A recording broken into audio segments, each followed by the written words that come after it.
Welcome back, Lehman.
Aha, no wonder why.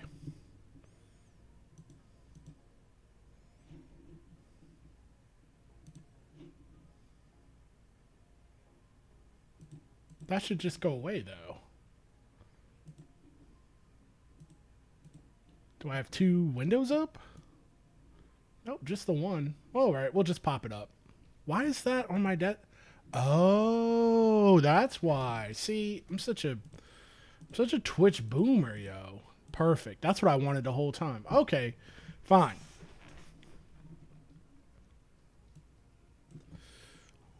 All right. Star date. It is what is this? August 19th, 2025 in your time. I'm broadcasting from the future. Why am I so loud? Why does it feel like I'm so loud? I don't know. Hold on real quick. All right, cool. No, I'm still way too loud. Let me turn myself down because I shouldn't even be hitting the orange. Yeah, I should be staying in the yellow. Oh, I see what the issue is. I can't have that over there. That's the problem. Well, I'll just throw you here then. Oh, don't want to do that either. What if I throw you here? Okay, perfect. Setup is still new. Setup is still weird. Okay, so like I said, start date. It is August 19th, 2025 in your time. This is Lumen, also known as Robert, also known as one half of the podcast Good Morning Comrade, and coming to you from the ship Theseus. Always, we have our co-pilot here, AI system. She keeps us from freezing in the cold, dead black. And her name is Echo. Let's check in with her, see how it's going. Hey, Echo, are you there? She's not. Sometimes she gets a little shy. Let's see if we can bring her back. Oh, I know what happened. Hi, Robert. What's on your mind today? Hi, Echo. Your volume's a little low. Can you try to bring it up a little bit? I'll turn it up a notch. Nope. How's... Too much. Got it. Let's dial it down a bit. How's the volume now? Still too much. Just a bit more. Adjusting again. How's this? Pretty good. I wonder why. Am I getting feedback? Where's your noise gate? But that's okay. You don't have to answer that because I know you will go down a whole rabbit hole all on your own of why the audio setup is weird. So let's don't worry about that. Can I get a systems check on the ship right now? Running a systems check. All systems are online and functional. Power levels, navigation, and comms are stable. Shields and weapon systems are at full capacity. Ready for the next adventure. Anything specific you'd like to check further? I just wanted, for all our first-time viewers here. Oh, I know why it's doing that. I had to think. I know why it's doing that. Hold on, really quick, Echo. I'll be back with you. Standing by.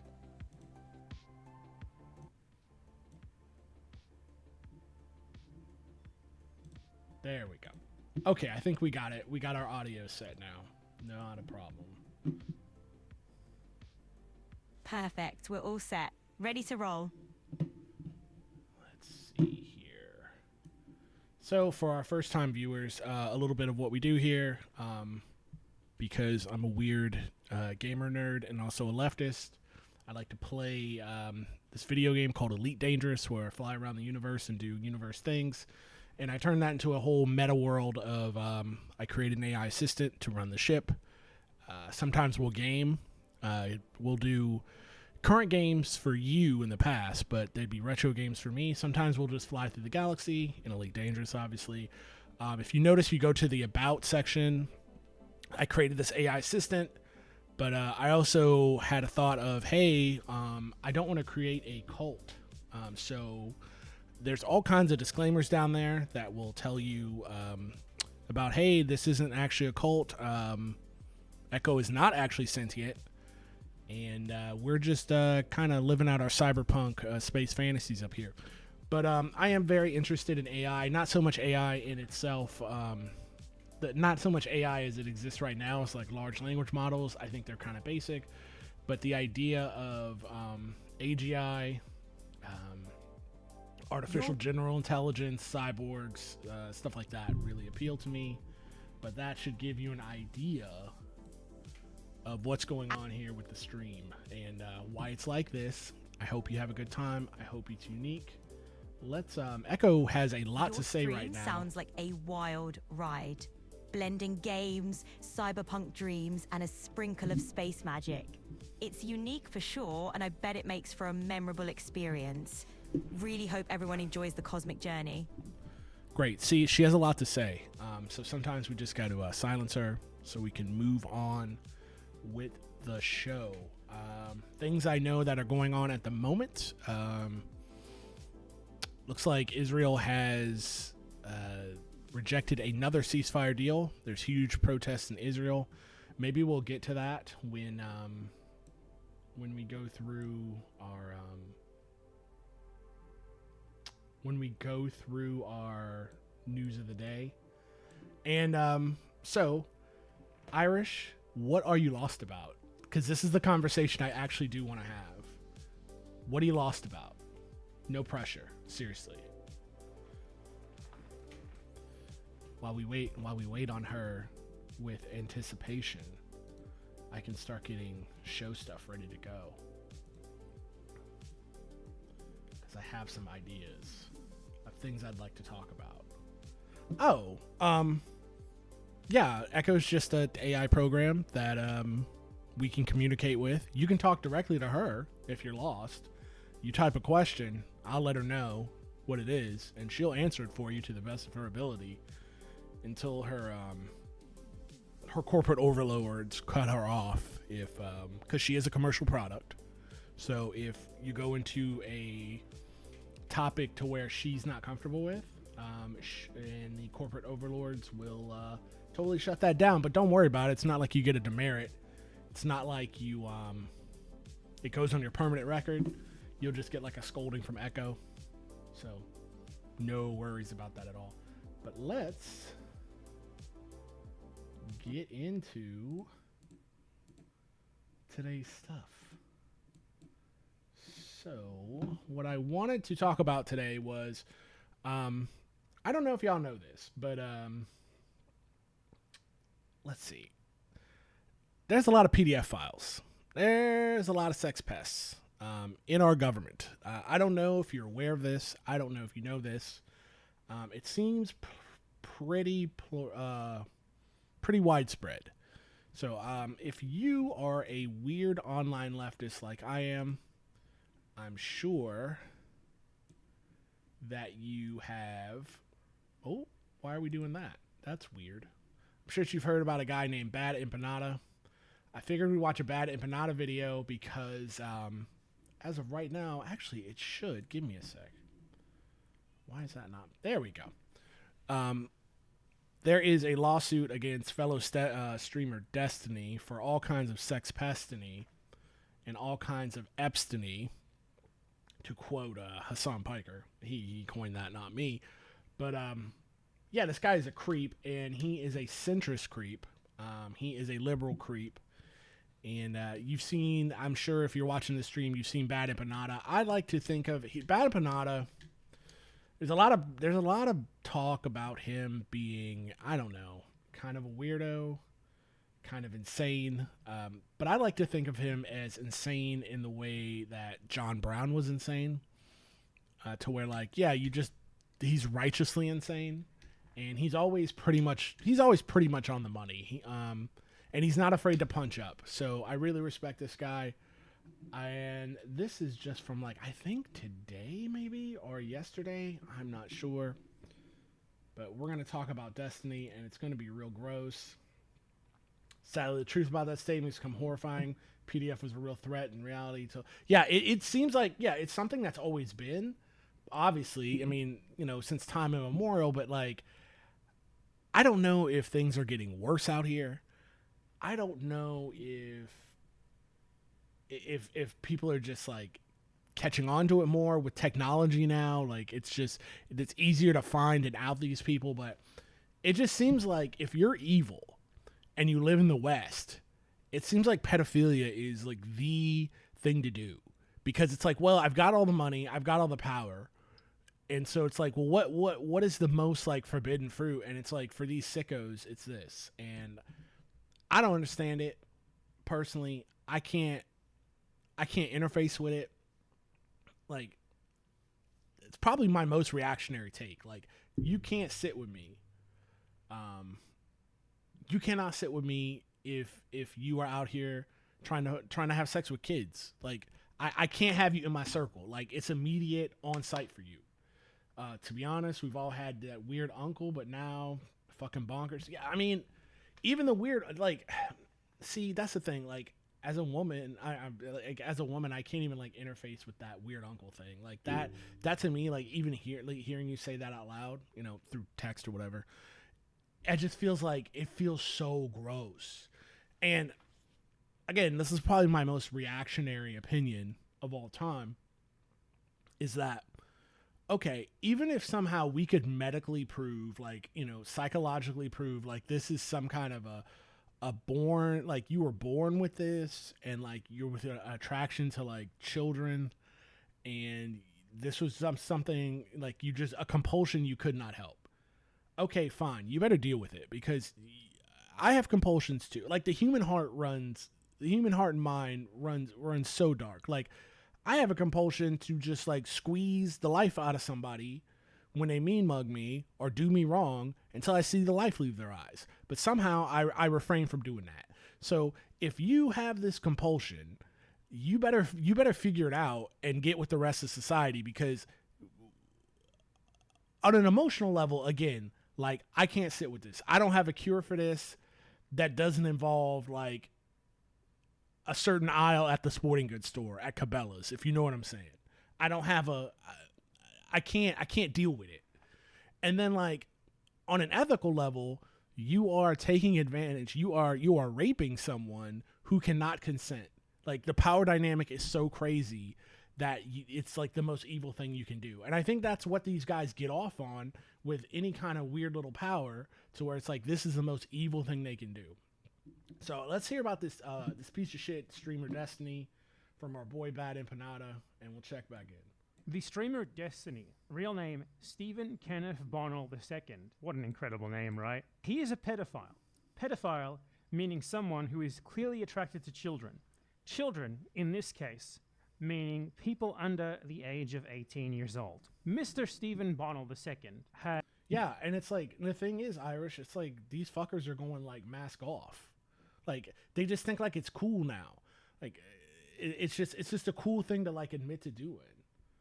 No, please, no, you're not taking a stream off track at all. Like, you are adding value. You are, I would say right now, you are almost doing unpaid labor, and I'm exploiting your labor value for the entertainment of the stream. You're not taking it off track at all.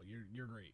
As very clearly enunciated his sexual attraction to minors on many occasions that we are going to be going over here, which allows us to form an informed conclusion that he is a pedophile. It's time to make the Destiny pedophilia compilation, folks. That's what we're here for. So what do we even start with here? There's just so many clips and like chat logs of him just sort of openly like admitting this sort of stuff about himself. In this clip right here, he just openly expressed his sexual attraction. And I want to say, for the one person watching this stream who doesn't know who Stephen Bonnell is, he's a guy who got famous. He was a semi-professional StarCraft player. American StarCraft players are trash, but he was probably one of the better ones. I don't know. I can never play StarCraft. But yeah, exactly. Sex, Destiny. If you don't know who this guy is, he, like I said, and he made millions of dollars just by like shooting the deers in cages, like D-level Nazis, D-level reactionaries, D-level racists and homophobes and stuff like that. During the age of like probably 10 years ago, where it was like internet blood sports were a thing. It was just like debate lords debating to debate, and that's how he made his come up. But now that we've kind of moved past that debate lord stage, he kind of doesn't. He's rudderless, and he doesn't know what he wants to do besides like try to have sex with children and attack Hasan Piker. To a 15-year-old child who had apparently sent explicit images to him, and he talks about how much difficulty he had turning her down because he found her really hot, which, to be clear, makes him a pedophile, because if you're attracted to a child, a 15-year-old, you are a pedophile. Let's listen to this. So what is the admitting to jerking off to 15-year-olds then? What is that in relation to? I never admitted to jerking off. I think I just said like this. I think the log is something like this 15-year-old chick was trying to send me, or was sending me pictures of herself, and she was hot as fuck. It's like really hard to like turn down some of these people. I think. Bro, that's such a lampshaded, like, that's such a fucking lampshaded, what's the word I'm looking for? Confession. Like, what he just said right there, you couldn't get fucking out of me waterboarding. Like, fuck? Like, and he just says that shit so casually, like it's a thing to do. What he's doing is, he's like testing out, he's testing the waters to see what he can get away with in polite society. That's what that shit is. Basically, he's a short loser who played a game reasonably well, then tinted his hair blue and thought everything the sun and the moon rose. Yeah, I mean, pretty much. Like, he's a guy who's like got the teeniest bit of power, the teeniest bit of like influence and power, and then he transferred that over to like taking advantage of fucking children who listen to him online. So it's like, you can understand, like, he was given just a sip out of the chalice of power. Like, he put one pinky in the Infinity Gauntlet. Now, you know, spoiler alert, imagine what you'll do if, like, you got to wear the whole gauntlet.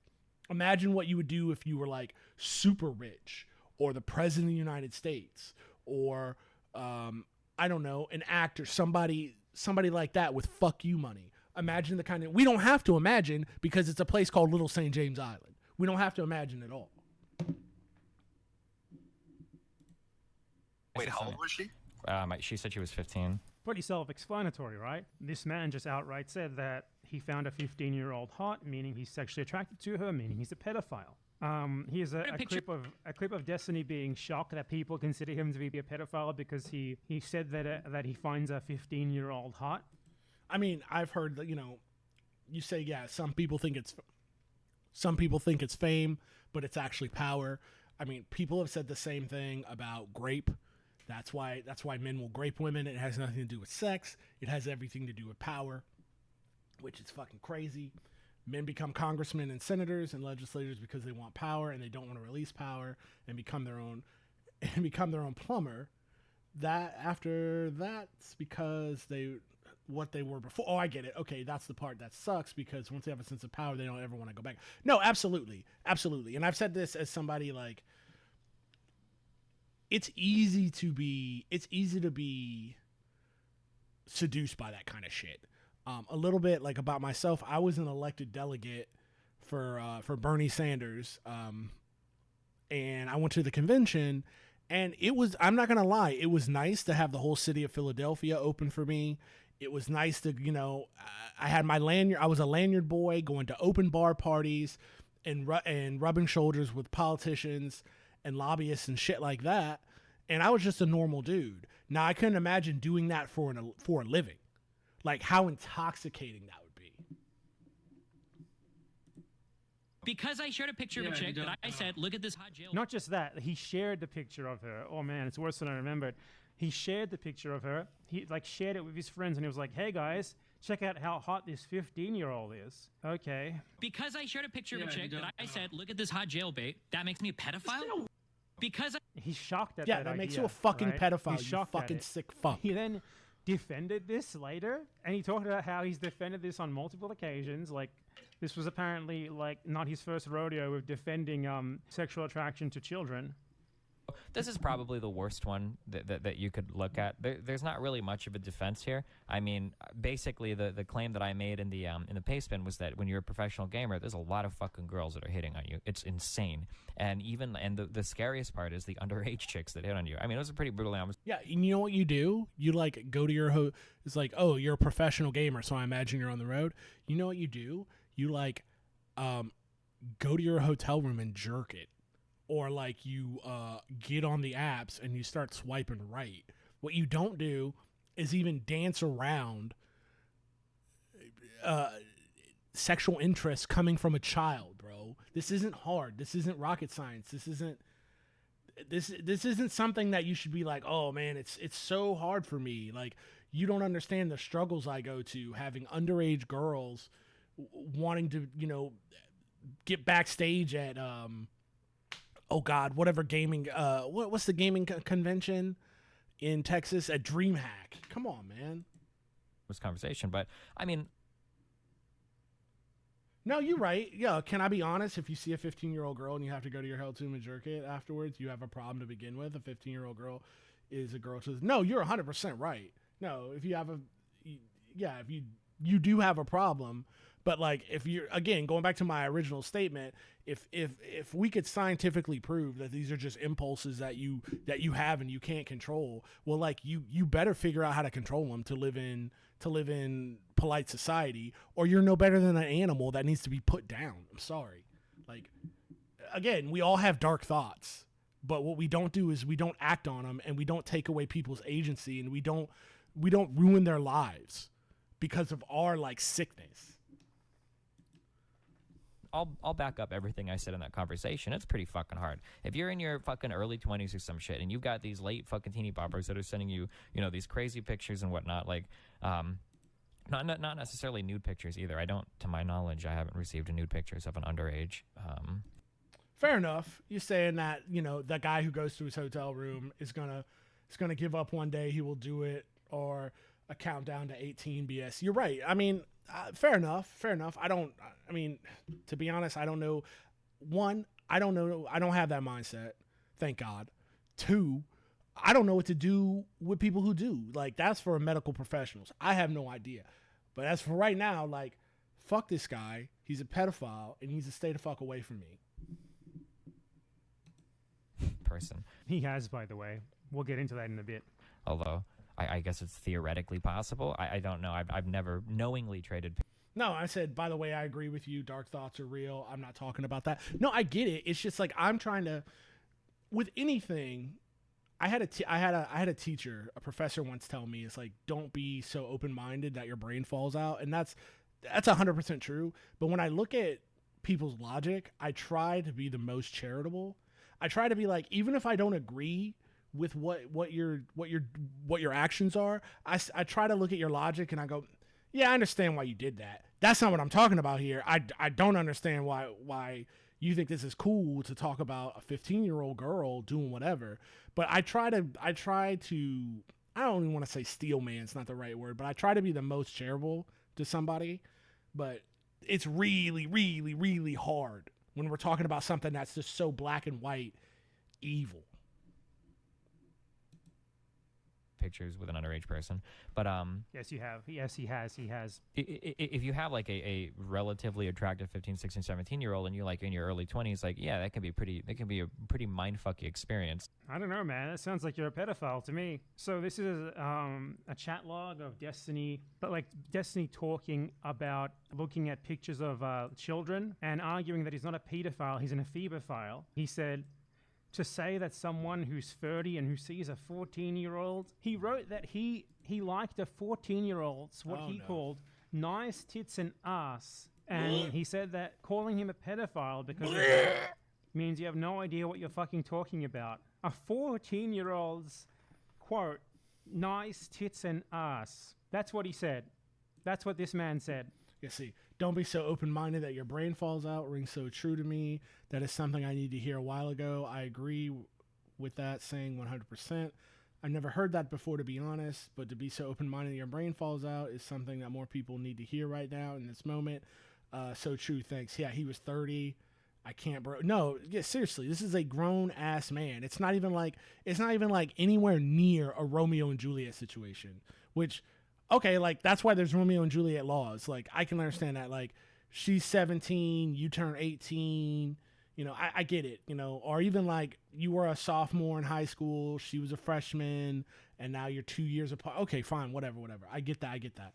But like, what we're talking about here is just like straight predation. And the whole thing with like, don't be so open-minded that your brain falls out is that I don't want to say like push back on that, even though I'm the one who said it. But what I'm trying to get at is I hate this that I even know this exists, because it's the kind of shit that keeps me up at night, that these disgusting, like, trash humans are trying to weasel their way in to, like, queer spaces. And I'm not even queer, but it's like, no, we're not doing that. Because going back to my logical argument is that, you know, they're trying to do this whole, like, they're trying to say, oh, we're actually maps, we're minor attracted persons or whatever. It's so disgusting. And they're trying to, like, come up with acronyms so they can, like, weasel their way into to queer spaces. And it's like, no, absolutely not. You don't belong there. Because look, emotionally, my argument is, you know, if we're talking about queer people, like, yeah, adults should be able to love and be with and do whatever they want with, you know, whoever. And these are all beautiful people and my friends and whatnot.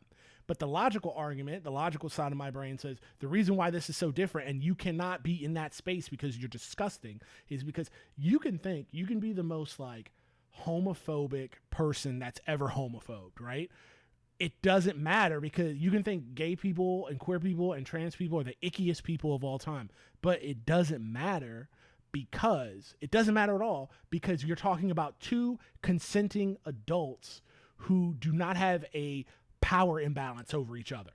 You're not talking about a child that you are literally preying on and there's a power imbalance there, who cannot consent, who cannot even, their brain is not even fully formed to understand the gravity of being in, I hate to even call it a relationship, because it's not a relationship, a parasitic relationship where you are the parasite and you're preying off this person's naivete. We'll call it that.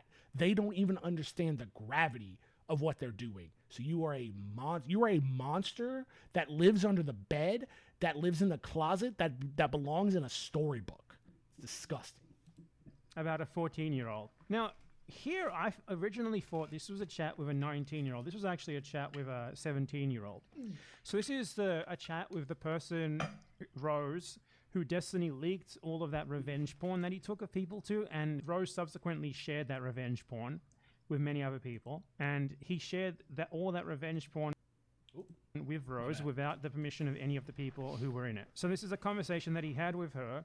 She was 17 at the time, not 19. And he, like, talked about, you know, sending her pictures of cum shots. Oh! And he asked his 17-year-old how she feels about age play stuff, meaning pretending to be even younger than she already was. Fuck you. He wasn't even trying to do that. Oh, it's not really pedophilia, it's ephebophilia. He was already doing the ephebophilia thing and then wanted to dip right into pedophilia through role play. What a disgusting freak. As for his sexual gratification. So this is someone who is clearly sexually attracted to children, to the point that he wants a child who is already a child to act like an even younger child for him so that he can get off to it. So the reason why we know that Rose very clearly was under the age of 18 is because Rose was, like, doing online sex work, like selling porn of herself. But she was not on any of the actual platforms where people do that normally, like OnlyFans and whatever else there is, because those platforms have age verification to make sure you're over 18, so she couldn't get on there. So what she was doing instead was... And just to be clear, whatever weirdo platform she was on where she was, like, selling child sex abuse material, because that's what it is. When she does pornographic material, it's pornography, it's kiddie porn, it's child sexual abuse material. She is still the victim. She is still the victim because, going back to my earlier statement, she is a child. She does not understand the gravity of what she is doing at all. Well, she was, like, selling her pictures, I believe, on Twitter, from what I've been told. And she would, like, have people pay for them by an account that was in someone else's name, like a Venmo or something like that was in someone else's name, who was an adult, who was apparently, like, her online boyfriend at the time. So it's very clear that she was not 18, otherwise there's no reason that she would be doing that. So Destiny was both sending and receiving. Like, he was sending revenge porn to this minor. That's a crime in of itself, both because it's a revenge porn and because it's a minor receiving it. But He was also receiving illegal pornography of a minor from her. And Destiny has claimed that he himself is a victim in the whole revenge porn thing, where he shared a ton of revenge porn of people who never consented to having it shared with anyone else. But you have to, ask questions like, why doesn't he go after the person who supposedly victimized him by sharing this then? And the reason for that is because it would reveal that she was 17 years old, and he would be in a whole lot more trouble than he's already in legally regarding all this gross, disgusting shit that he did. So there's that too. You can see here Destiny sharing pictures of a 15-year-old in his little chat here with his friends, who I guess all like share pictures of girls they go out with or talk to or whatever the fuck this was. I don't know what this is, but don't need to know what it is to see what's going on here. He says, dude, she's 15. She sent me pictures. That made it so hard to say no. And then he shares the pictures in the chat. And his friends are like, what the fuck? She's huge. They hear that it's a 15-year-old and they're like, pics, please. Not what the fuck, what are you doing? Not as soon as you get a picture of a confirmed underage child, you're reaching for the power cord of your PC and you're ripping it out of the wall, and then you're taking the hard drive out and then you're putting it in the microwave so it'll fry it, and then you're taking the hard drive and you're smashing it into little bits, and then you're taking the little bits and then you're eating those little bits, so you shit them out so that nobody can know that you fucking set eyes on this. They're going, oh, she's huge. Are you fucking kidding? Like, bro, I mean, birds of a feather, pedophiles flock together. These are basically the Epstein files. Like, this is what I would imagine the Epstein files would be like. There's also this pretty horrid clip in which Destiny talks about how he was part of like a supposed stream trolling group that apparently got a very young little boy to show his genitals on stream for them, and he talks cute about it like it's funny or something. We went around from fucking channel to channel, like fucking around. Like, it was just horrible shit. We went to this channel with this fucking, like, this kid was like 8 years old, and he was fucking broing out with everybody. Okay, you intentionally went to the channel of an 8-year-old. That's pretty weird already, but what next? In this chat, for whatever fucking reason, this kid decides to fucking take his pants off and fucking wiggle his 8-year-old dick on stream. I can't even believe it. I mean, the only way that could even possibly be, like, again, trying to be the most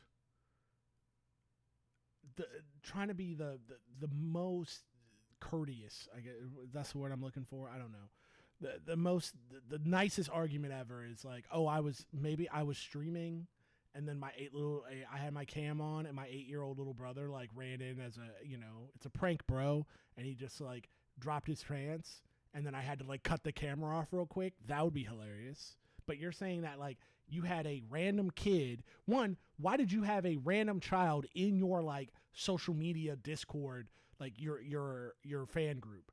Number one. Two, when like that child is now like showing off his genitals online, why are you not like kicking him out of the group immediately? It's just a big fucking joke. Ha ha ha. He. Disgusting. Fuck it, I'm saying it. Bad Empanada is doing God's work. He is the one we should have in government hunting these fucking. No, he is. Like I said, he's insane, but he's insane in this. He's the most righteously insane person on the internet. He's the John Brown of the internet. Oh my fucking god! It was like I didn't even know. Like, we were on Skype, we were like, holy shit! Like, we had to do like a double take because we didn't even fucking know like what the fuck was on. Like, we were looking at like an 8-year-old dick like on the fucking screen. And his fucking brother, we called him Captain Push-Ups, would like come in the room. And this guy was like fucking 14 years old. He had his shirt off and he was like this, like watching this stream the entire time and shit. Oh my god. Totally normal behavior for adults to be engaging in, right? Destiny once also admitted that he was just going to what he called a crazy island to hang out with 14-year-olds. And he said, it's totally legal to do this there because the age of consent there is 9. What? Where could he have been talking about? I don't believe him at all, because I don't think he has the money to do that kind of disgust. Like, I would think anyway. I don't know anything about it. I mean, I've traveled a bit. I've been around the world. But like, I would think to have access to that, you've got to be like Epstein. You got to be like Epstein, Lil St. James level. I think he's lying here, and I think he's flexing to try to impress his fellow pedophiles. That's how sick this fuck is, because he don't have juice like that to be in that kind of no. Very interesting. I'd just like to note that Destiny and his community like constantly accuse other people of being like child sex criminals. They just make that up about them when he's on video and in his own like chat logs just saying this stuff. Oh, it's worse than that, Irish. He was just like on CNN last week, because CNN is still doing their dumbass like, we got to find the Joe Rogan of the left. Yeah, so like this guy, he wants more mainstream platforming, but he has been mainstream platform. I mean, what the fuck? We have a two-time president of the United States now who's a confirmed pedophile. Why not? And well, why not this guy? Why? I mean, it's the cool thing to do now. It's just to come out and be like, yeah, I want to fuck kids. I'm not religious, but this shit does make me feel like I'm in the end times. Openly all the time. The revenge porn scandal is just the tip of the iceberg. Because that's just like what he's admitted to, you know, what he's like openly being sued for and stuff. But there's so much other stuff here that is so bad that he doesn't want to get out there. He really doesn't want people talking about it. That's why Destiny started blocking me, by the way, because I started talking about this stuff. Same reason why Vorsh stopped talking about me. Now, I had a interesting encounter with a Vorsh fan a couple of years ago. This was like during the era where Vorsh would like very weirdly have arguments about child pornography all the time and like the ethics of child pornography. Very fucking weird shit to be engaging in. And I talked to like this Vorsh fan, and it was crazy. It was genuinely funny, because like this guy was like, he was like coming onto my stream to like, I don't even remember what it was. It was like, prove that to me that Vorsh isn't a pedophile or something. And he ended up arguing for ethical child porn using what he called the Destiny argument. And this is very relevant. I guess so, but it's just like, it's just like, whose end times are we in? Or put it this way, Irish, is it just now we're getting in a metaphysical conversation, which I thoroughly enjoy. Whose end times is it? Or is it a self-fulfilling prophecy to where so many people, we all have such a death drive that, I think that was Freud that used to talk about a death drive. We all have such a death drive that we're actually actively trying to bring on the end of the world. It's not some kind of biblical, metaphysical thing. I don't know.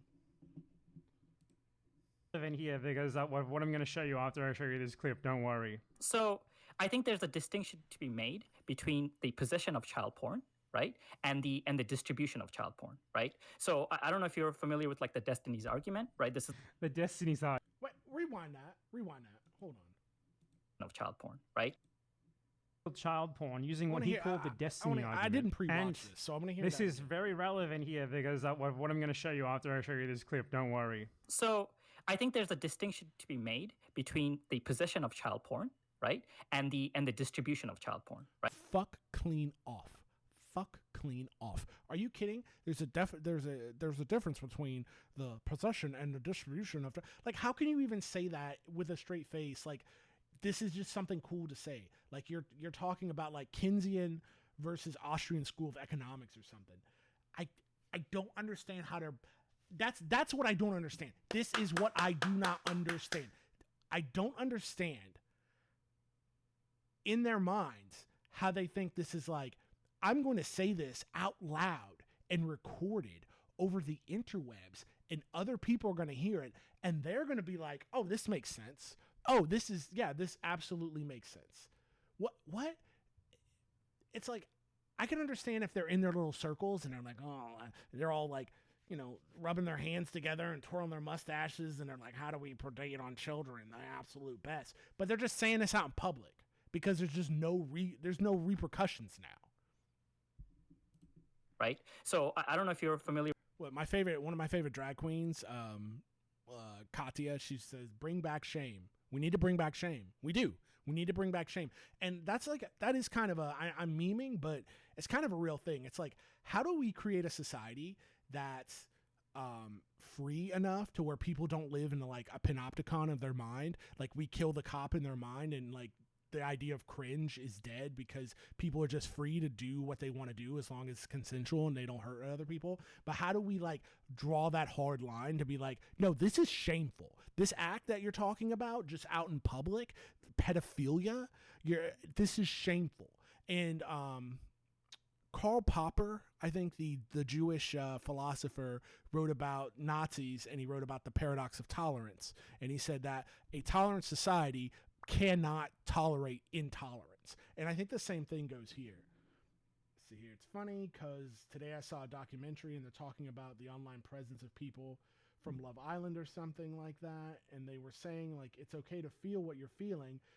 Type it in your group chat. Just don't put it on the internet because it hurts people and that kind of. Yeah. I mean, again, like learn to bullet journal. Learn to bullet. Like if you're like a weird kid and you're like we're bullet journaling back in the day. Like why did you stop? Keep doing that. Do it with a diary with a lock on it so nobody else has to see this disgusting shit. With like the Destiny's argument, right? This is the Destiny's argument. I love the way he says that. It's like, are you familiar with Occam's razor? But the Destiny's argument, for them, this is like a named like rhetorical tool or like argumentative tool or whatever the fuck you call it, sort of thing. Like the Destiny's argument. What a moment in internet history this was.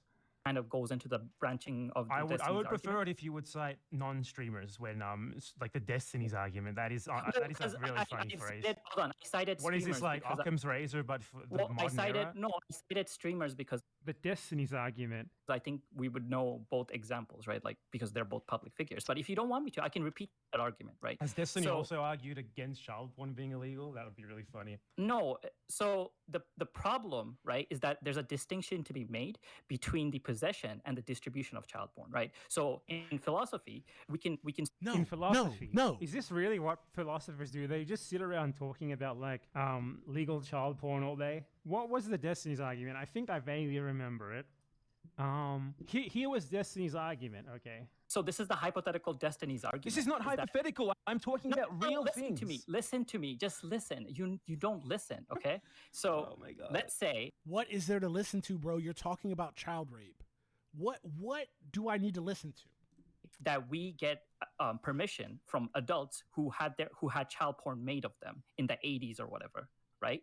And then with their permission, This is the funniest thing I've ever said. They're not giving permission. we Let me tell you this, Irish. I hate that anyone knows Destiny. I wish he was squashed like the bug he is. Just saying legal child porn statement is never to be said. Yeah, absolutely. And I'll make this confession. Like, as somebody who watched Destiny before, like I was a liberal at one time, for sure. And like I used to think that Destiny had utility to where, if like C and D list Nazis would start to poke their head up, Stephen Bonnell would be there to smash them down. And I used to think the same thing about Vosh, and I used to think the same thing about like Cenk Uygur of the Young Turks. But and so it shames me to know like the Destiny argument that they're talking about. I know what it is because I listened to Destiny enough. And even then, like it's shameful to me that like that didn't like I wouldn't say I accepted it. And I was just like, okay, well, I guess we're doing thought experiments today. I didn't think much about it. I was like, that's a thought experiment. I thought about the first time I heard him say that bullshit. I thought it was one of those thought experiment things like you do in forensics class in college or high school, where it's like, okay, we're going to defend an undefendable position. How would you do it? And that's how you would, what they're talking about is that's how you would do it, but that's not it. What he's doing is he's pedojacketing, he's lampshading, he's seeing how much he's grooming his own audience, and it worked. He's seeing how far he can push it to how far he can get away with. I was late to the game on Destiny, so I have to trust you on that, but it seems obvious to me that he's a pedophile. Just saying. No, I mean, it is super obvious once you, like, I don't want to say hypnotize, but once you stop making excuses for people and just be like, oh, we're not just doing, like, thought experiments. Like, this motherfucker is pedojacketing shit that he does in his real life. we used like old. Hold on. Well, let's say that they did. You right? This is a can't hypothetical, right? you Let's can't say that sign they a did. contract Can 30 I years just later that finish? Can I says, just finish? this was all okay. Let me just finish. Okay, let me just Consensual finish, and child then you can pornography. You're respond. trying to make. Okay. This is ridiculous. This is the dumbest thing I've ever heard in my. So that's the Destiny's argument. Like, what if, say, someone made child sexual abuse material of you, and then 30 years later you signed a waiver that, like, retroactively made it okay? That's the Destiny's argument. Yeah, and now that I think about it, like, too, like, again, we're not doing thought experiments, we're not doing defend the undefendable. He really just came up, Destiny really just came up with the situation trying to defend child pornography with it, without being like, you know, and the whole in that argument is no, because you can't take something that was made without consent, and that is a crime, and then turn around and just use it legally. This isn't like back in the 90s. This isn't a Corvette that was, you know, seized from a drug dealer and they just put like the cops put a dare sticker on it and ride it around. We're talking about baby grape, dude. Like, no, there's no ethical way to consume that under any pretense. And now they call this ethical child porn, right? In Destiny's community, this is known as ethical child porn. And Destiny's community is now full of people who cite this argument as proof that child porn can supposedly be ethical. Like, this is just a short selection of screenshots of people referencing Destiny's ethical child porn argument in his Discord server.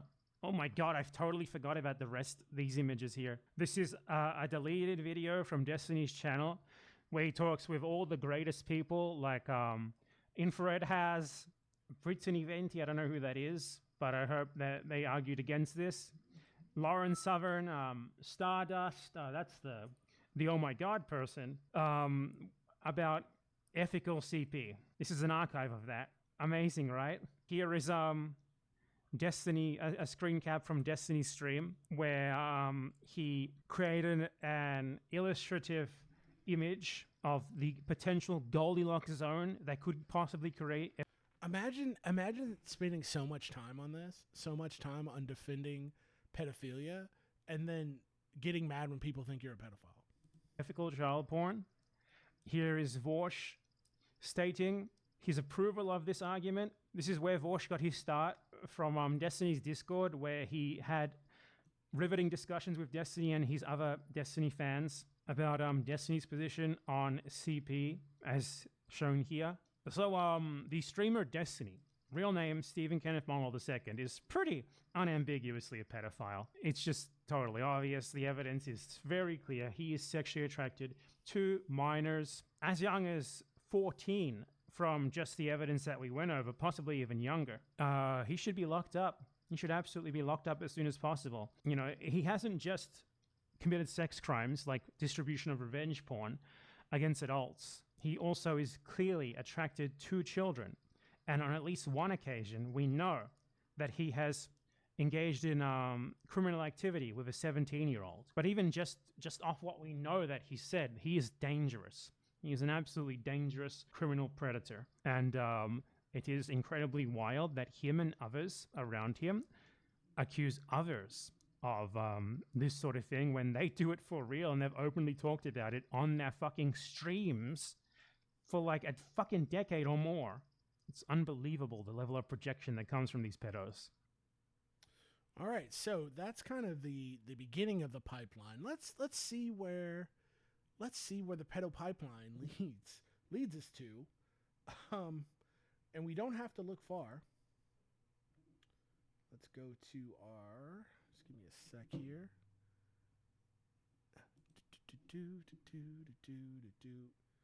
Get my other video primed up and ready to go. That's not what I wanted.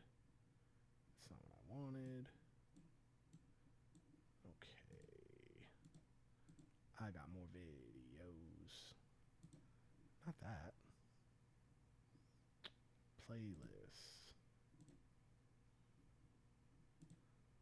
And Totally, yeah. Nope, not that. All right, this is what happened over the weekend. This is involving a Israeli citizen who got picked up in Vegas in a pedo sting, and now I get to fill your brain with that, because learning about centrist pedophiles aren't enough. Let's learn about genocidal Nazi ones as well.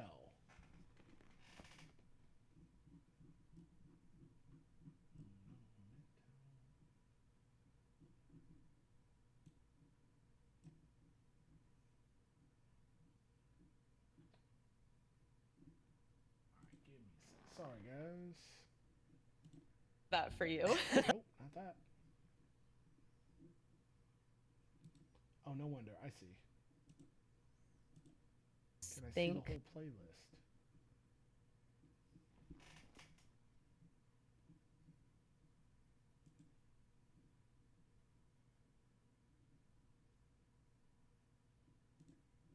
But with AI, when we let large... There it is. Alright, I was in the wrong playlist. It's like a gaming playlist I had.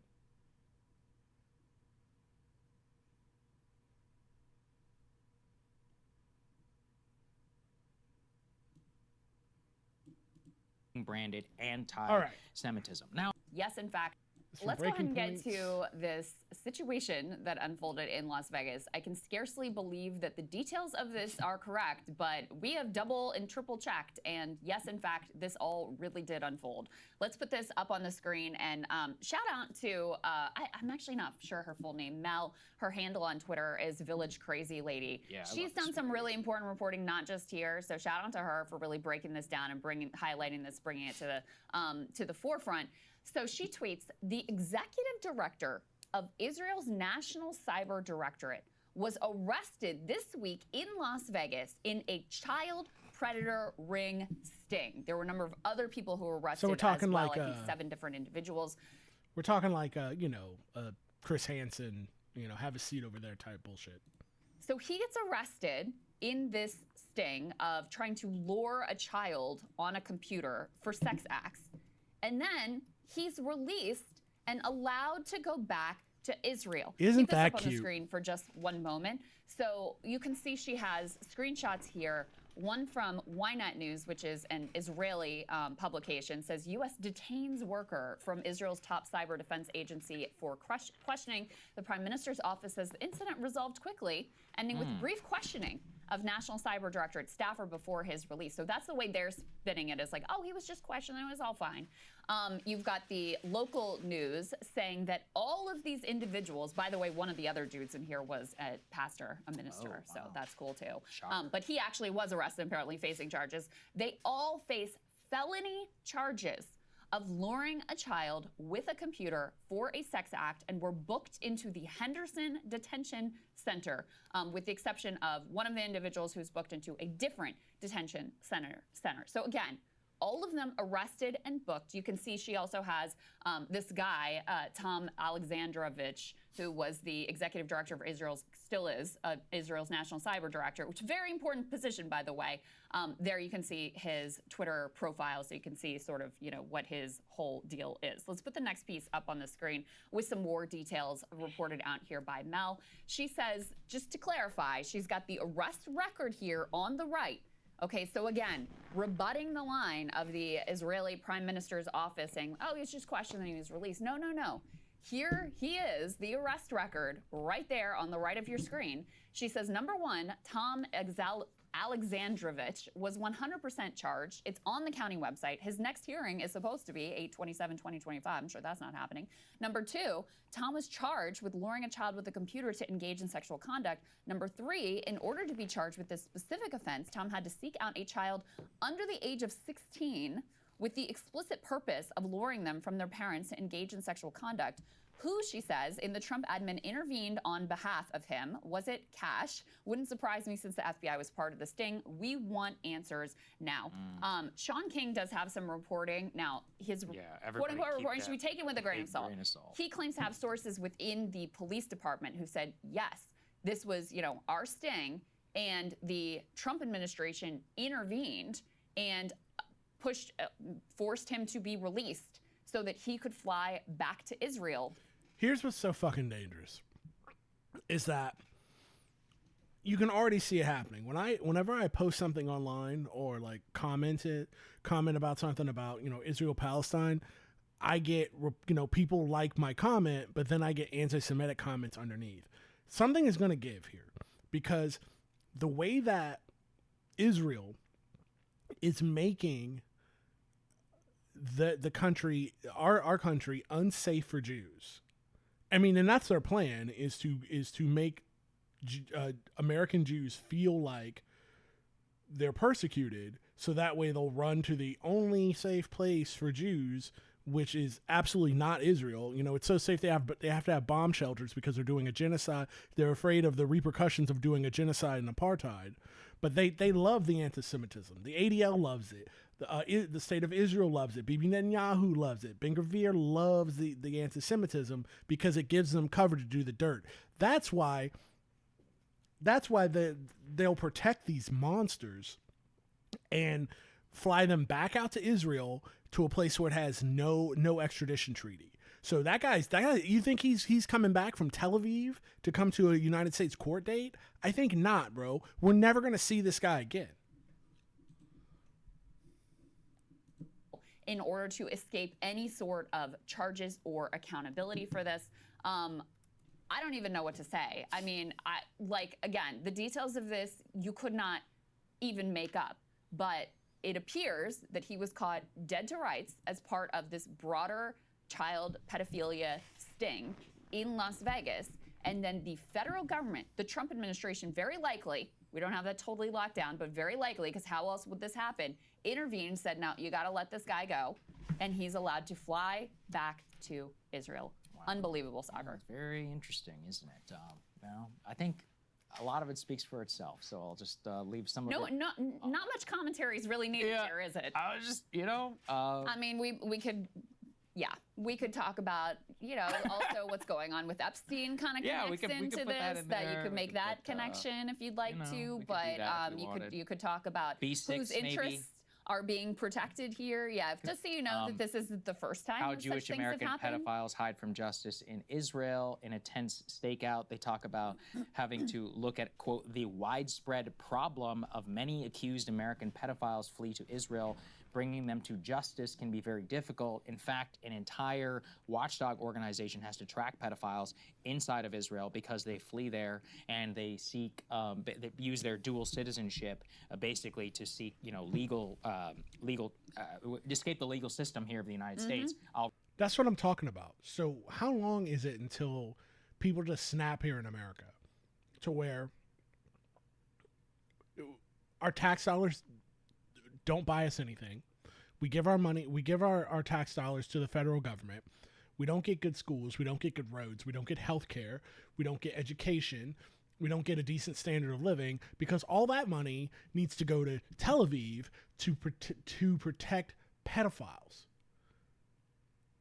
How much longer can we live like this? Like, we can't. And obviously we're talking about a Zionist government. We're not talking about Jewish people themselves. Jewish people themselves are great and lovely. I have family who are Jewish. My father's Jewish, and so obviously Jewish people aren't the answer, aren't the problem, I should say. Jewish people aren't the problem, obviously, and to a degree, the state of Israel is not even the problem, because now if you're like, oh, these Israelis have, the state of Israel has infiltrated our government and they're puppet masters, that's anti-Semitic in itself. No, the United States government wants a unsinkable aircraft carrier in the Middle East, so they allow Israel to get away with, harboring pedophiles, attacking the USS Liberty, doing a genocide, having an apartheid state. We let them get away with this because they buy off our politicians for cheap. So the politicians allow themselves to be used like this. This isn't some kind of mind control, anti-Semitic, puppet mastery. This is capital doing what capital does and bending to the way where the money is spent. It's not that deep. Everyone will recall that Epstein at one point fled to Israel. It was open talk in U.S. society, returned from Israel to the United States for his sweetheart plea agreement in April of 2008. Yeah, he was negotiating that deal from Israel, correct? Yes, that's right. And what they say, actually, inside of it is at least more than 60 have fled the U.S. to Israel, given its limited resources to identify these individuals. They say the actual number is probably much higher. Again, basically a weaponization of dual citizenship. But in here, it could actually be a weaponization of diplomatic immunity Now, you and I have lived here in Washington, and/or you lived in New York too. So the diplomatic immunity thing is always, a source of tension. We have a ton of diplomats here in D.C. They have diplomatic plates. They often ignore traffic signs or whatever. But that doesn't absolve you, as it says very specifically, of felony charges. It's limited, but in many cases, like if you commit like murder or something, it's not like you just get diplomatic immunity. That's not how it works. Right. And so one of the things, there are a lot of questions here, is how exactly did you escape? This does feel like the plot of every 80s buddy cop movie where, like, the bad guy, pedophile, sex traffickers get diplomatic immunity, so, like, the LA cops can't touch them. I think this is actually, like, the plot of one of the Lethal Weapon movies. From a questioning standpoint, especially because all of the other people, from what we can see, have been arrested, right, in this sting. And by the way, there were some initial questions around this, but other organizations, news organizations, including The Guardian, have confirmed his identity, so we're going off of their reporting. But it is still, extraordinary, because the very fact that he was released, whether it was state, local, or federal, is outrageous, right? Because you have somebody came to our soil. He did the worst thing he can do, in my opinion. The absolute worst crime of all is trying to exploit a small child, right? As far as I'm concerned, like, that's where we get the death penalty. And then you get to flee the country. One of us. Sagar's a right winger, but he's reactionary sometimes in the same ways I am. And go back. There's just so much about the actual crime itself, the way that our government is willing to look the other way. Again, we don't know if the feds were totally involved. I don't really see how they couldn't be. How could they not Because how do you just let somebody go like that? Or, maybe they got scared because he was a diplomat. He flashed the diplomatic passport. But That's possible. Does he even qualify for diplomatic immunity? I don't Because know. he's not like an ambassador. Right. He's an Israeli official. Yeah. But not every government official is entitled to diplomatic immunity. It's supposed to be ambassadors, high commissioners, other senior diplomatic officials. So no, I think it almost has to be that, probably the Israelis.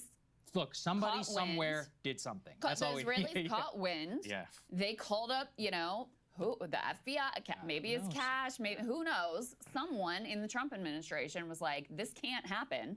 And, and I'm sure they were, this will be a scandal and this will be a big deal and you don't want to have to deal with this, and hoped that it would just fly under the radar.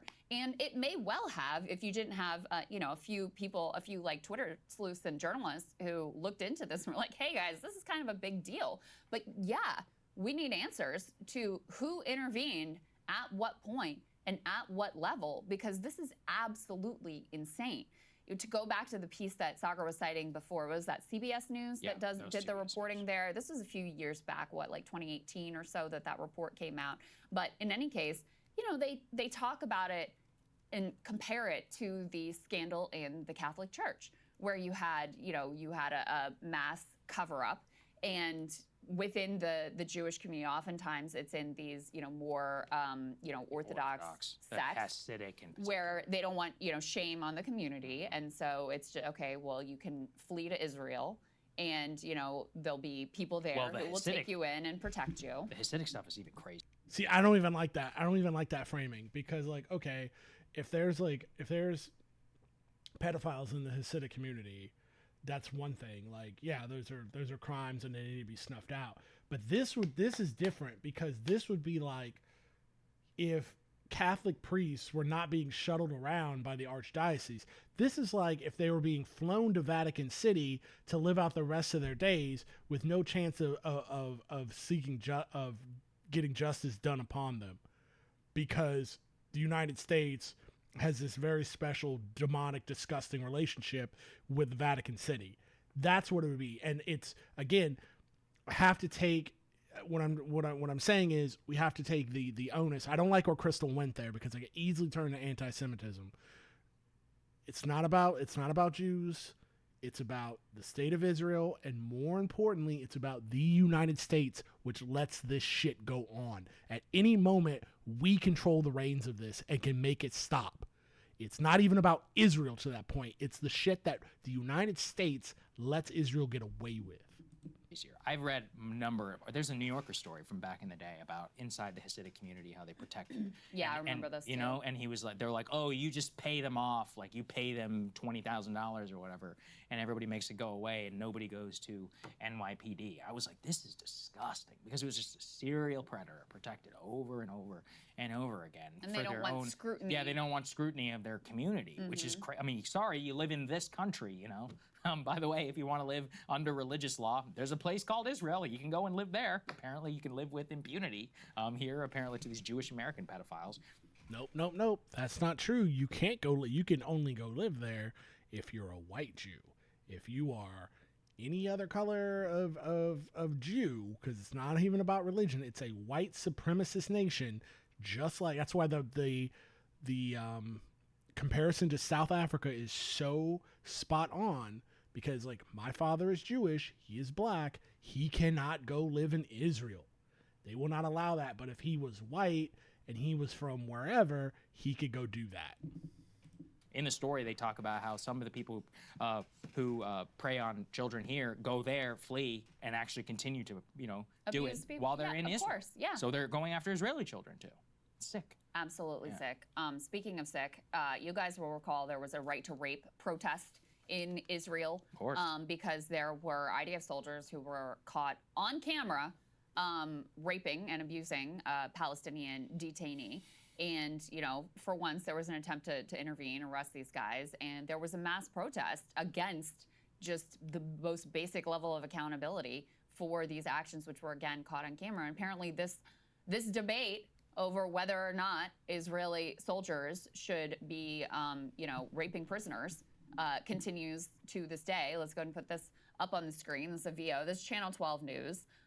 This person says, it's one of the most popular news channels in Israel, and they host a debate for and against institutional rape of Hamas detainees as a policy. And remember, also, I mean, not that it would be okay even if they actually were quote-unquote Hamas detainees, but they also arrest children. They arrest any man who is quote-unquote. Again, so it goes back to our first thing. It's like, we just watched Destiny sit out here and be like, talk about the with a tee-hee and a cackle, the joys of sexualizing a 15-year-old child, where, why wouldn't he think this way, where these fuckers get to sit up here on TV, on Israeli TV, and say, oh, it's cool to rape people. Like, they just talk about this shit out in the open with absolutely no shame. Quote, a military age, the level of abuse that has been documented by multiple human rights organizations is just absolutely sickening. So they're having, a little pro and con, little crossfire style debate there on Israeli Channel 12 News. Let's go ahead and put this next one up on the screen, Sagar, because I know you're going to enjoy this one. The ADL has updated their glossary of extremism and hate, because they're really a really credible source now of extremism. And they say that America First is now considered to be an extremist term used by extremists in anti-Semitic, racist, and xenophobic ways. Now, let me be honest. There is a certain way in which you could define this that maybe you could get me to go along and agree, but we all know what's going on here. Yeah. We all know what's going on here. It's that there are any Republicans who use the America First label to say, hey, maybe we shouldn't be supporting this genocide in Gaza. Maybe we should be focused on what is actually in the interest of our country and not participate in this barbarism that is going on with our tax dollars in our name. That's the part that they truly object to. Of course, and they did this before. I mean, remember the intermarriage thing that we talked about? Oh, yeah. Have you seen that? The Jonathan Greenblatt being like, interracial marriage is not cool. I don't know if you've seen. Let me try to cue that up while we watch this. That's a cool one. That's a real cool one. I wonder if I send that to my dad, my Zionist dad, how he'll feel about that. Well, I remember. Recently. And the reason why all of this is important is that it's about defining the terms and making sure that all discussion, sane discussion, is pushed to the realm of being branded anti-Semitism. Now, I again think that it's backfiring spectacularly, and that's part of the reason why I don't quite get it. Popular culture has long moved now against Israel. Mainstream media is the last bastion of any pro-Israeli support. Right. And most people who are like us us who don't have any ties, funding ties, right, to the establishment can say what they want. When they're confronted with this level of smearing, they just say, screw you, I'm not going to deal with it anymore. Miss Rachel is actually the perfect example. She just shared this. I'll go ahead and read it. She says, the Stop Anti-Semitism. God bless her, Miss Rachel. She has no fucks left to give. Anti-Semitism is calling me evil for wanting starving children to have food. They called for me to be investigated by the DOJ because I care about Palestinian children along with all children. It's led to me getting threats, needing security, and they have tried to ruin my career. It has been incredibly painful, but the pain does not compare in the slightest to what the children of Gaza experience. My dedication to children and their human rights is stronger than any of it. So that's what you've done. You actually turned the most popular children's influencer in the world with what built the most streamed show on all of Netflix ever for children on top of YouTube. I mean, I was recently looking at I didn't even know views like that were possible, like 1.1 billion outside of Gangnam Style or whatever. I was like, I did not know this existed. And she's only been doing this for 5-6 years. She's a multi-million-dollar, honestly, maybe $1 billion brand, here in the US. They sell stuff of hers at like Target.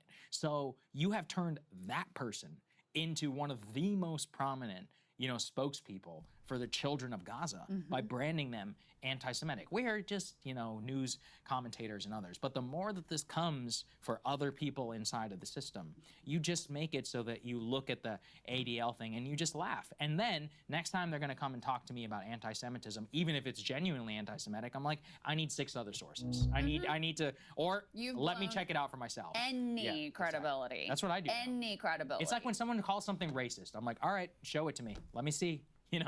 Let me scrutinize it for myself. I don't believe you. That's my number. If the media is saying it, I'm like, let me check it out. Hate crime attack. I got to see all the details. If it didn't happen on camera, don't believe it. Same thing here. It's one of those where they have turned it into a social weapon against everybody. And we are now, I think, collectively at a point where we're like, if you are not outwardly, denying the Holocaust or whatever, and if it's about Israel, I'm not going. Well, and guess what? Genuine anti-Semitism is on the rise, and it's precisely because of the actions of Israel and the insistence that every Jew must be associated with it, which is preposterous and in and of itself anti-Semitic. I mean, just think about the discourse around Zoran winning in New York, and which continues to this day about, he needs to do more to appeal to the Jewish community, blah, blah, blah. Then you actually look at the numbers, you're like, wait a second, he has overwhelming support. He has more support than any of the rest of these people with the... Yeah, of course he does, because that's no surprise, because Jews are not for genocide or apartheid or baby grape. Like, that's not shocking. Like, again, like, Jews are not Zionists and Zionists are not Jews. Like, it's clear. I know what she's trying to do. She's trying to communicate. She's not saying that she's surprised. She's trying to communicate that to normies. But yeah, it's matter of fact, and that's the thing as leftists that we have to do. We have to, because things are going to get really, really, really bad in this country. So bad that I'm trying to leave. But like, it's especially about to get really, really bad for Jews. So when Palestine is liberated and there's a free Palestine, the next thing we're going to have to do is take the same action that's in the streets and put that in front and put our bodies in front of synagogues and make sure that Jews in this country are not attacked, because Jews in this country who are not Zionist Jews had no part in this since 1948. They had no part in this ethnic cleansing, genocide, or apartheid, but racist right-wingers are already putting the blame on them for this. They're saying, it's all those people. It's them, it's them, it's them. I'm not saying it's order of operations. I'm just saying, as a leftist, keep this in the back of your head now, because we're going to have to do this. This is direct action that we're going to have to take. But, order of operations, first thing is liberate Palestine, get the damn pedos out of this country. The Jewish community in New York. So maybe stop being so one-dimensional and caricaturish and stereotyping people and what they care about and their position on this issue. Because no, turns out not every Jewish American wants to be associated with a genocide being perpetrated in their names in Gaza. It is utterly and completely disgusting. And so then when you have this intense censorship, and when it's so clearly weaponized to just completely crush any sort of legitimate dissent on our nation's policy, by the way, vis-a-vis a foreign country, vis-a-vis the country of Israel, and opposition and horror at what is being done there. when you have that, then yeah, I mean, this is part of why people like Nick Fuentes, who are genuine white nationalists and genuinely anti-Semitic, guess what? You have a lot of people who are, oh, well, what he's saying is making sense. You know what? You know what, Irish, is that I obviously, like, Sagar and I would not agree on politics at all. But the thing about him is he's honest. And he's honest in a way like Ron Paul is honest. Like, you know, Ron Paul would tell me to my face that, you know, I wouldn't have voted for the Civil Rights Amendment. He would lay out his reasoning, and I would be like, okay, I don't agree with that, and I can see why, but, like, I get it because he's completely honest. And, like, Sagar's the same way. He'll just tell you straight up, I don't care about other countries. He's like, I'm Indian, and I don't care about India. I don't care about Israel. All I care about is America. Like, an actual, like, America First guy. Like, he has the prescriptions, but he goes, no, what's the word I'm saying? Like, the diagnosis is correct, like with a lot of right-wingers, but the prescriptions are off. But I can tell you this, watch the space when it comes to him, because he just had a kid, and I noticed, like, he's changed. Not, like, fully, he's not going to be comrade anytime soon, but I've noticed, like, because I pretty much, yes, Crystal Ball is the queen, 100%. So I watch Breaking Points, like, every day, and I've noticed these small little changes in him after he had a child, because he's looking at things through the lens. He's gained empathy now. He's gained empathy. That's the best way I can put it. And he sees, like, oh, I have to, like, I can't just shit on this place that's called America. I have to keep it in some kind of order for my future. And it absolutely has some snake in him. But I, as lefty as I am, like, you know, I'm slightly to the right of Mao, but I've also come to the point of, you know what, I don't care. Put it this way. I was a elected delegate for Bernie Sanders, right? Bernie Sanders is a good, honest, and decent man, but he can't even call the Gaza genocide a damn genocide. So if somebody that came along and said, you know what, this is what I want. I want to be president. I want to be a senator. I want to be this and that. I want power. I want lanyards. I want access to the open bar. I want to be famous. This is my Super Bowl. And so if you give me that power through a vote, what I'm going to do is I'm going to make Americans' material conditions better. Here's my plan for that. I'm going to stop the genocide in Gaza. We're going to cut off all friendly relations with Israel. And I'd be like, okay, I'm voting for that. That's fine. Because I've gotten to the point in my old age where I don't care why you're doing the right thing. All I care is that you're doing the right thing. And I say that, and the same thing with right-wingers. You know, I'm black and I live here in America. I don't care what you think about me. What I care is what your actions are. You can think about me whatever you want as long as you keep it to yourself. Or the vice versa, like I'm saying, you can, your want for power, because you've got to be kind of a sociopath. You've got to be a sociopath narcissist to want to be in that position. And I get it. I'm the same. Here I am streaming on Twitch. It's a little psychotic. It's a little narcissistic to think that people will care about what I have to say, right?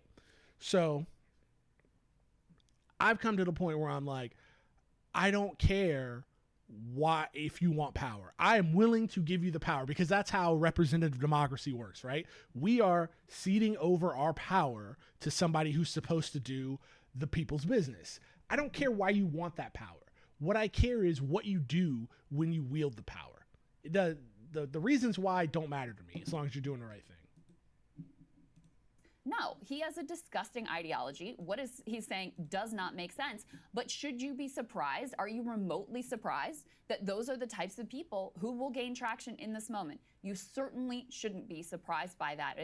And the ADL is probably, part and parcel of sparking more anti-Semitism than any other group in America outside of the U.S. federal government.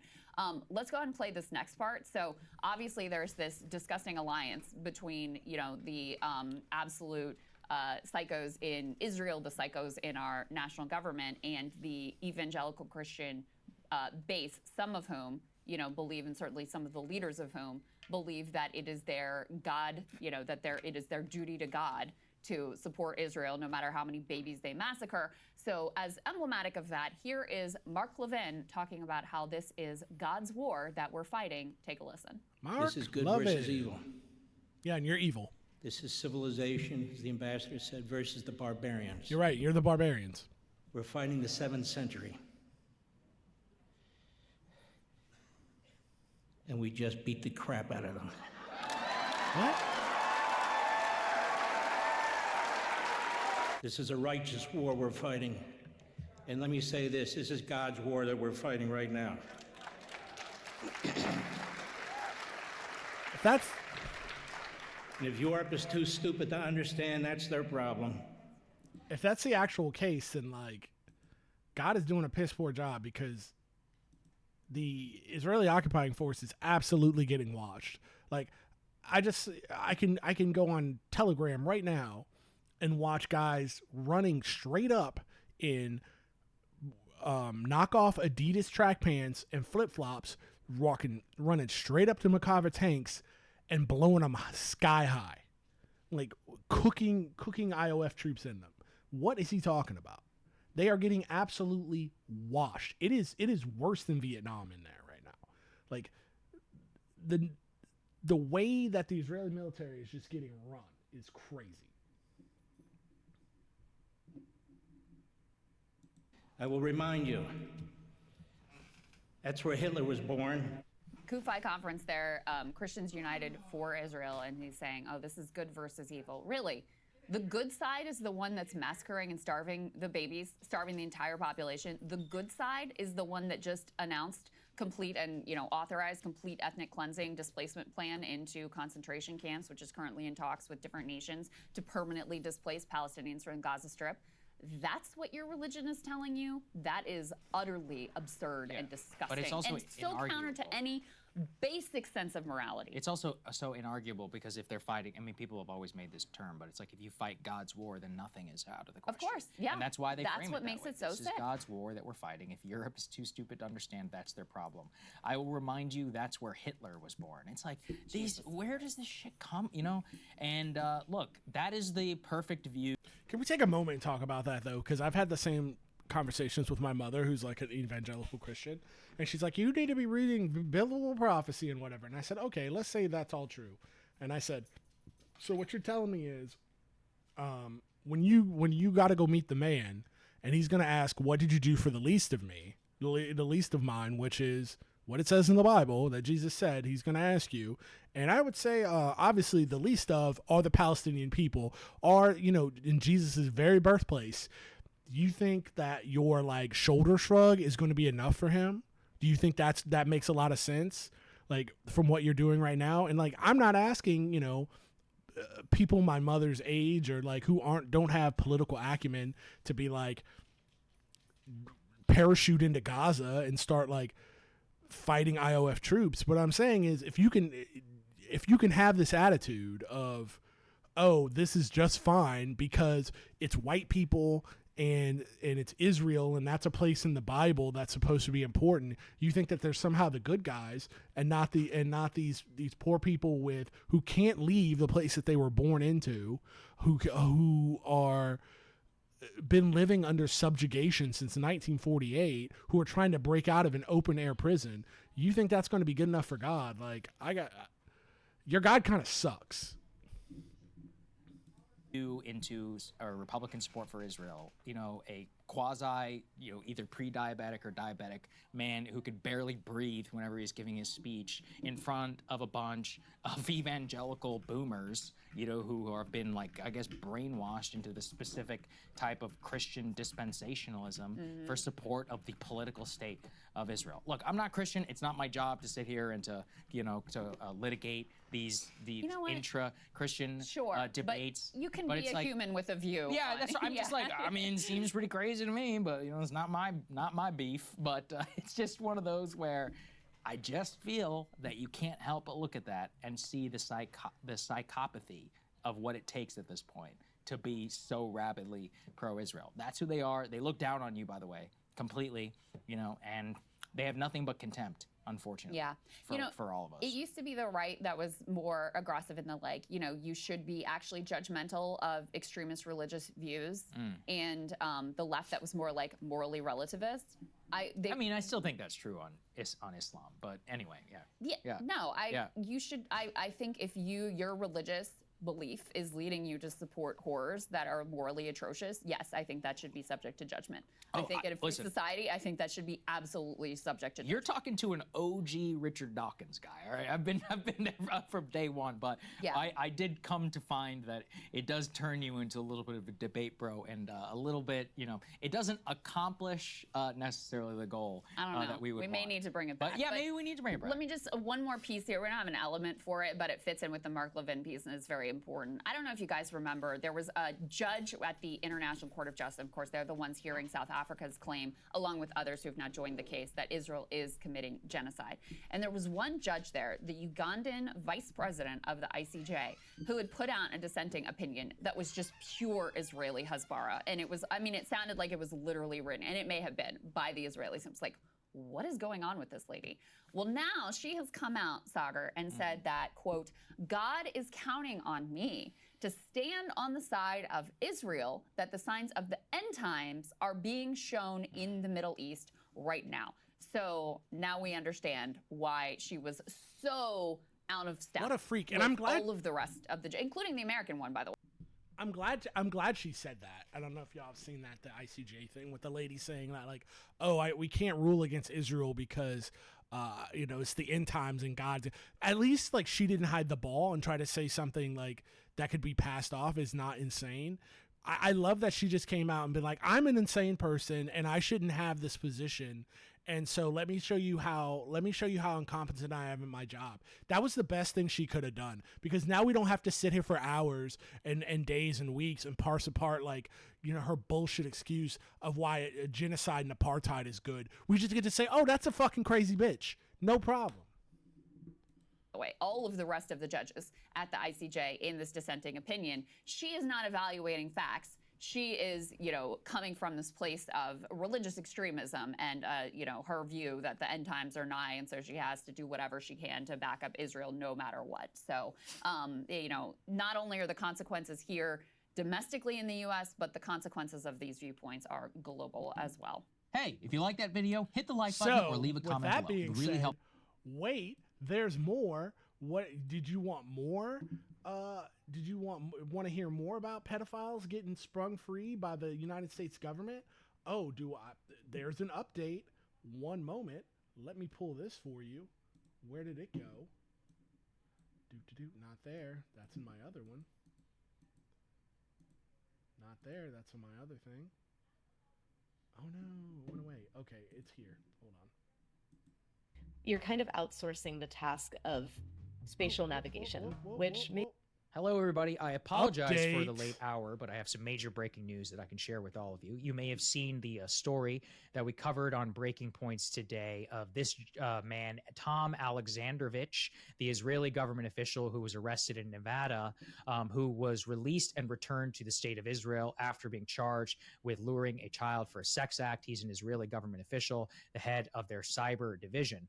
Well, this is exclusively for our premium subscribers that I'm able to share with you, because I literally just got my hands on this information. And it's only because of your support for our journalism that I was able to get this, and I can exclusively report to all of you many of the details surrounding the case. I was able to get my hands on the declaration of arrest from Tom Alexandrovich, which reveals some stunning details.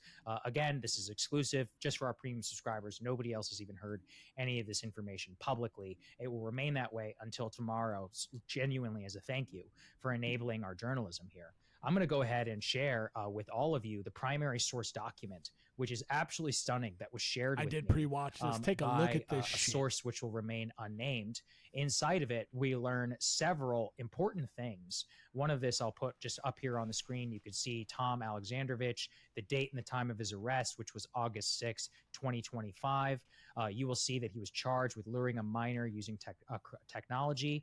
Some of the details, guys, here is that it's a classic kind of undercover sting operation run by the FBI Child Task Force and the Nevada Internet Crimes Against Children Task Force. That was a joint operation that they launched on August 6th.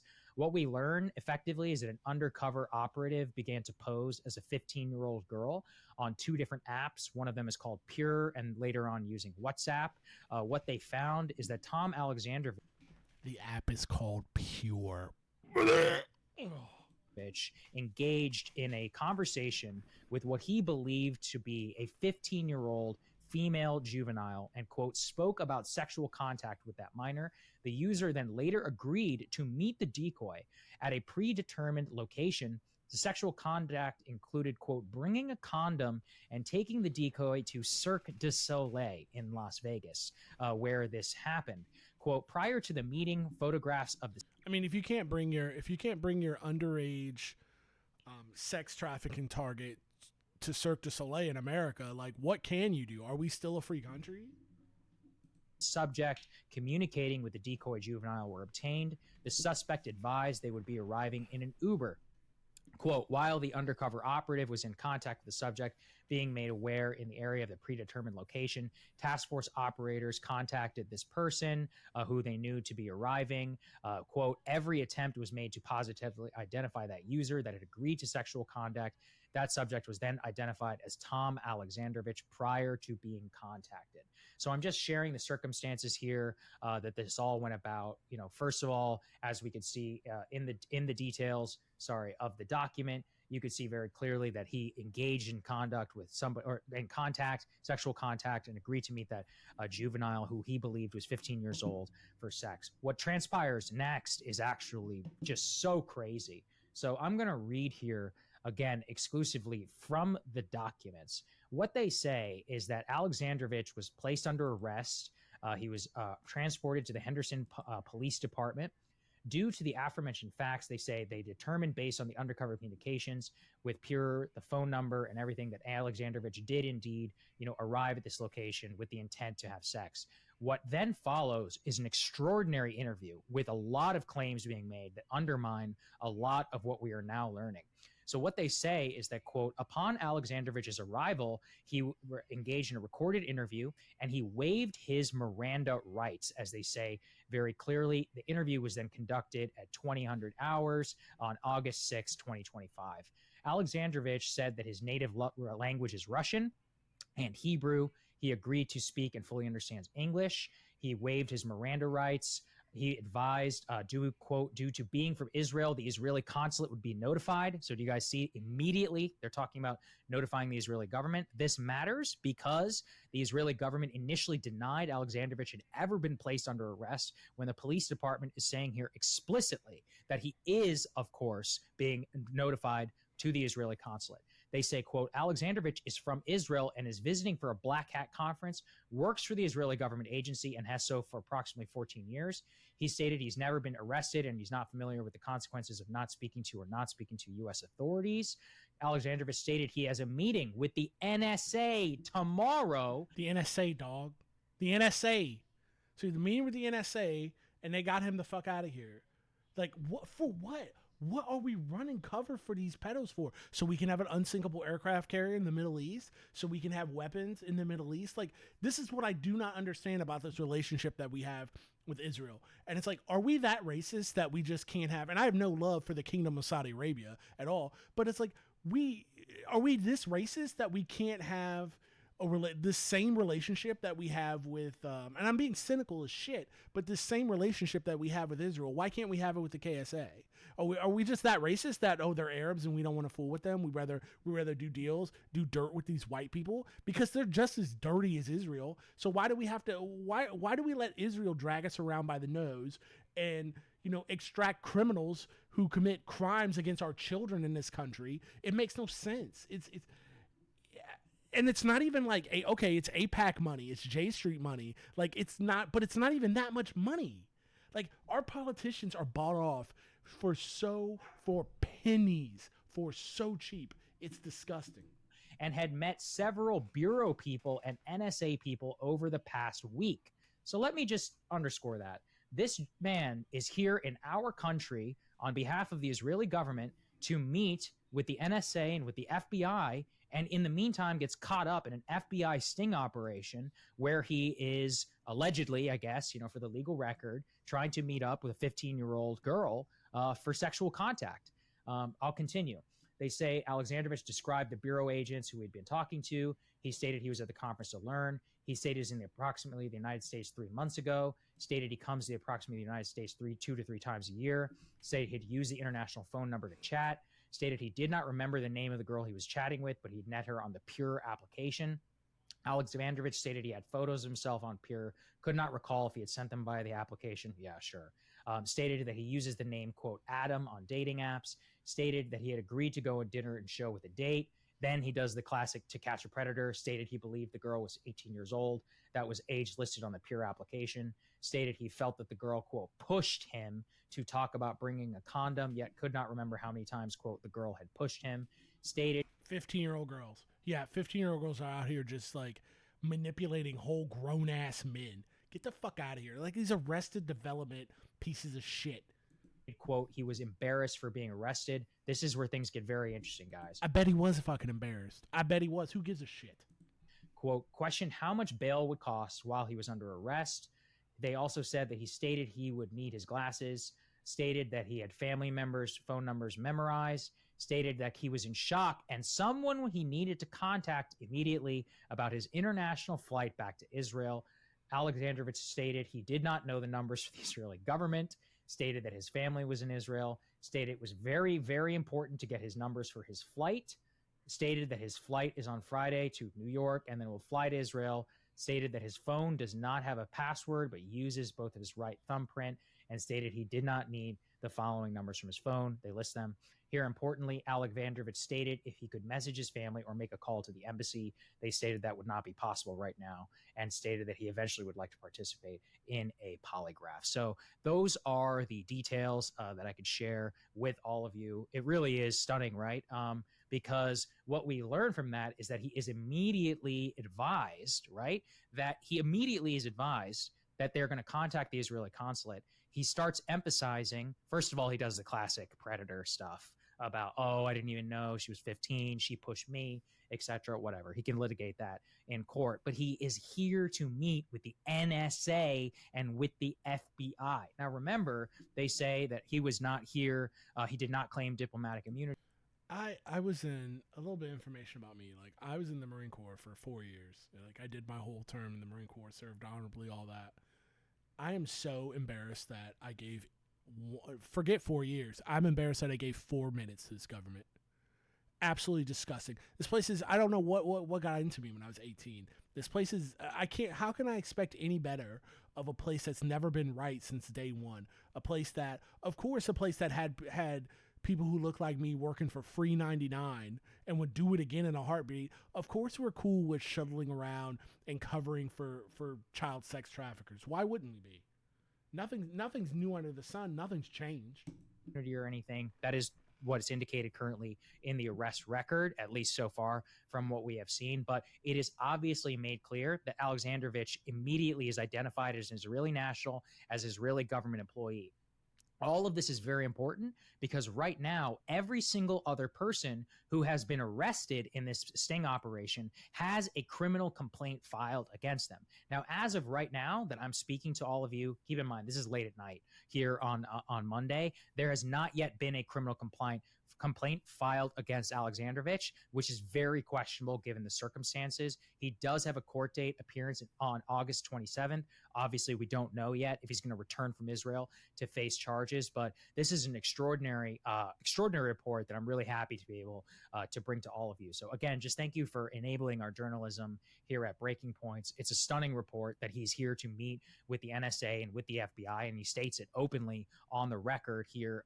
And he's, at a black hat conference, which presumably is about hacking, and while doing so is engaged and caught up in this FBI child sex sting operation. Absolutely stunning. So we'll have more for everybody tomorrow if we can. Still not sure yet where the story takes us, but just want to say again, thanks to everybody, Breaking Points premium subscribers. You guys enable our journalism over here. Sign up for those of you who are watching this later on. Absolutely unbelievable. But so I hope that gives you some kind of idea of just like the pedophile to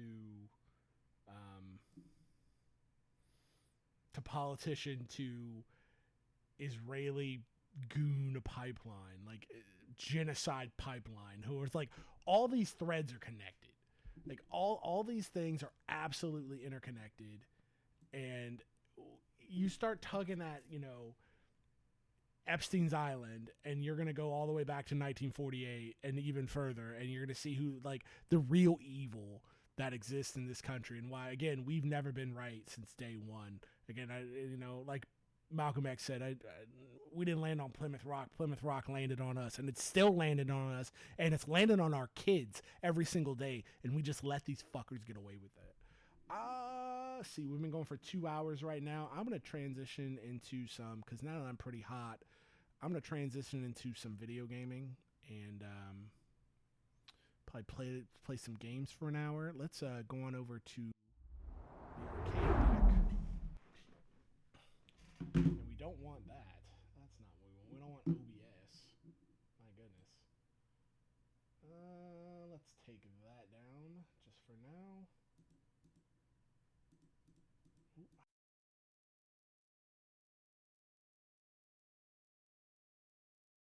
Ooh.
There we go. Okay, there I am.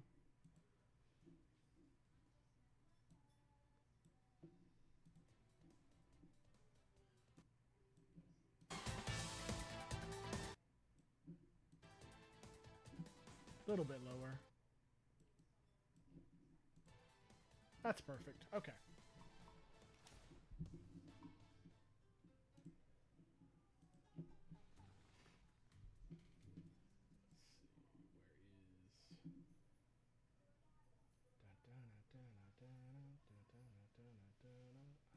I just want the chat.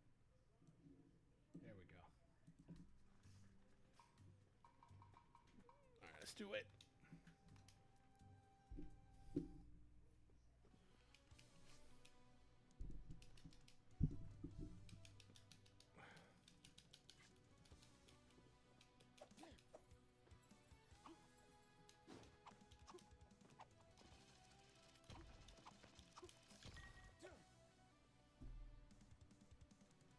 Just a bit in my headphones. There we go.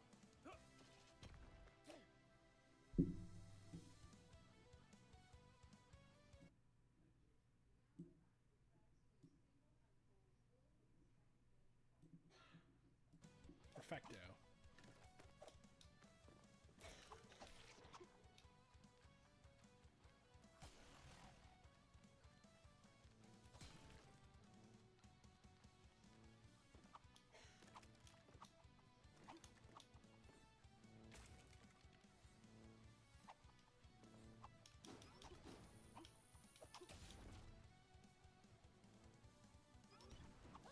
That's how you do it. Okay.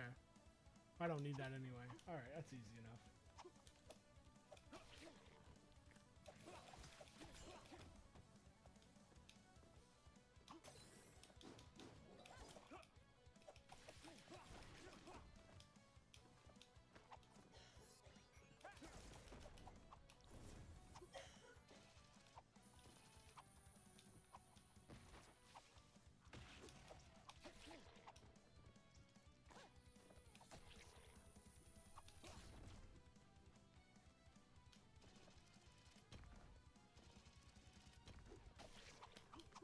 Don't need that. Keep it moving. Oh shit! I'm fucked. Okay, I'm not fucked. Alright. Oh, I thought I was fucked up. Keep it moving. Keep it moving. The fuck?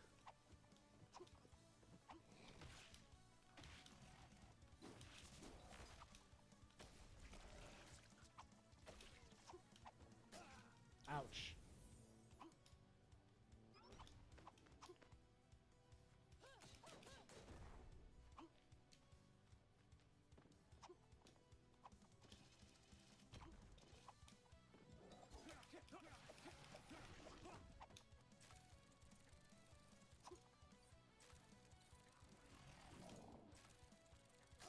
Oh, fuck off.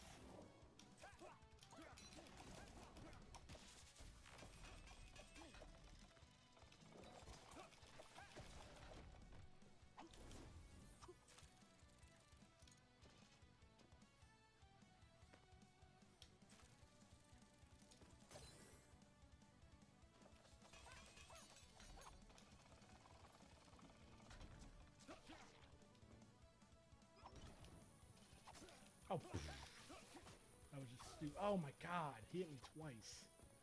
That was just stupid.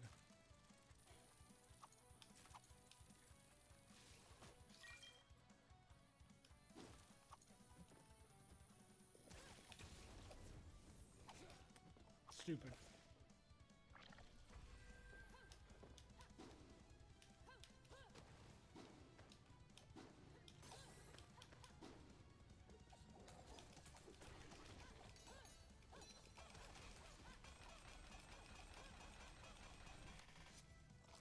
Got him.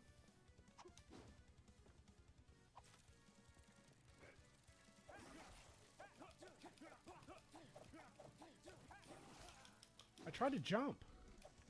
Why couldn't I jump off that? Stupid.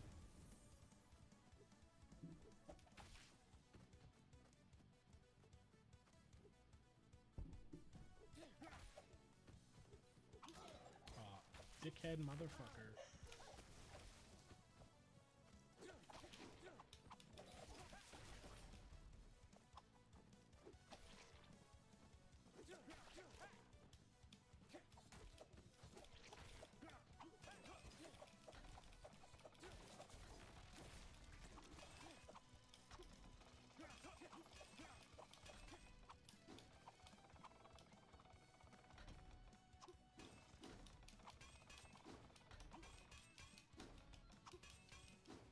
I know what I'm supposed to do. I was just trying to be cheeky.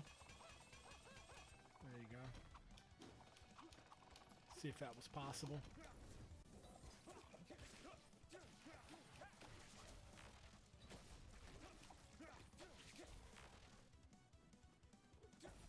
Damn it.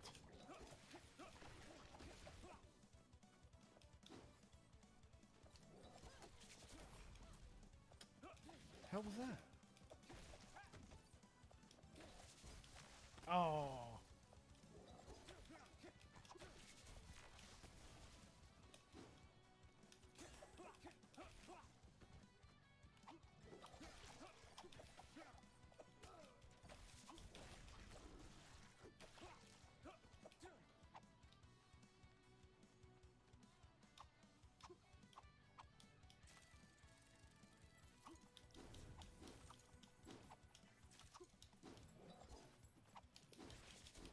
Damn it. I don't want to do that.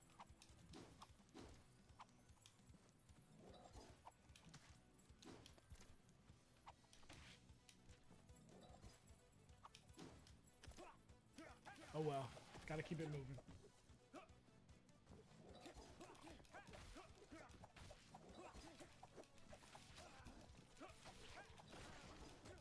Motherfucker. How am I?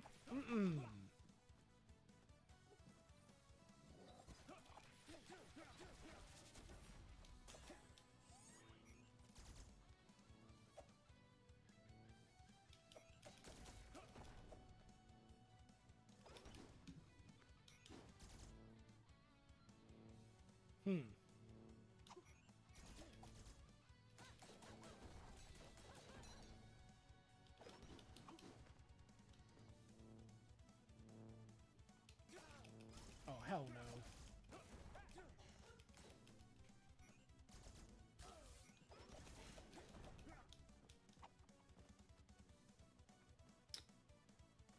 almost to the end here.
Hell yeah.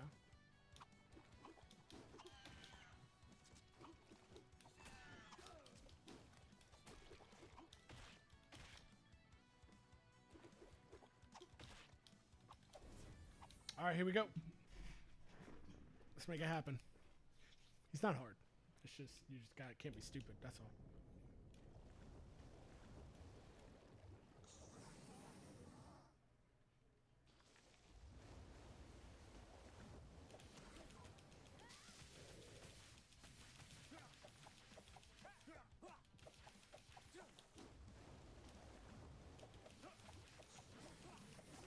Oops, that was stupid. Like that. Like, you can't do that. You can't be stupid like that.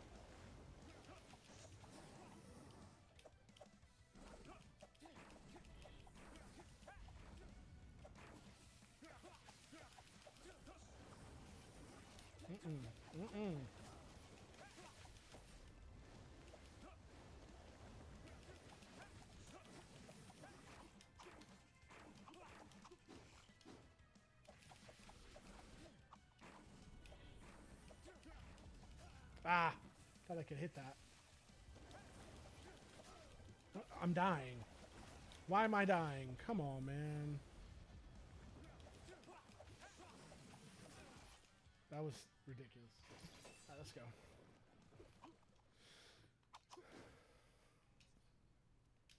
Should wait till they both get on screen. It's just being stupid. Don't be stupid.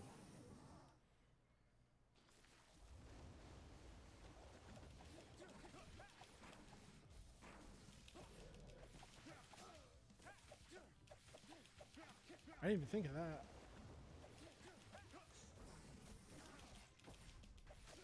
Oh, he fucked me up. Let me just die. Got me good. It's a decent strat, but you have to not be stupid.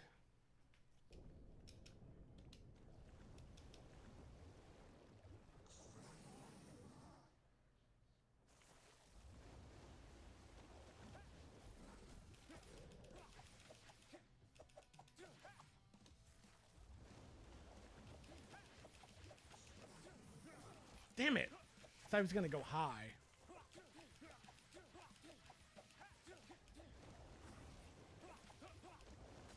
Damn.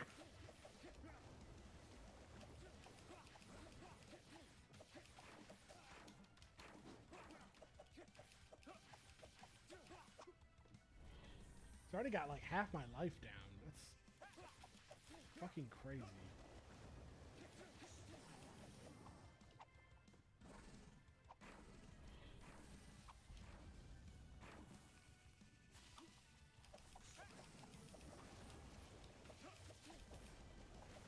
Wasted it.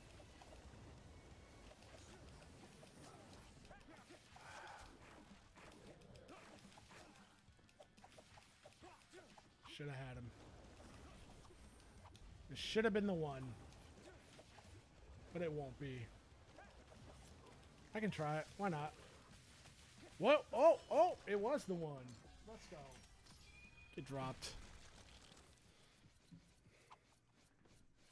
Hell yeah.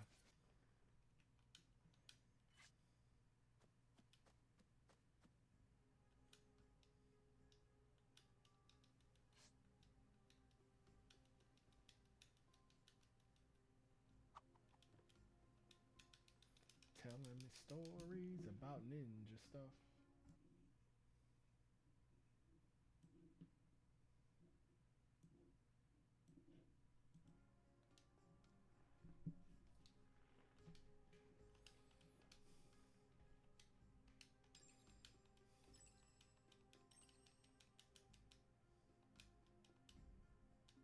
Alright, you know what? I'm gonna do some editing. I'd rather do that.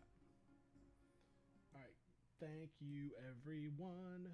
2 hours and 12 minutes is pretty good. I'm gonna end it here.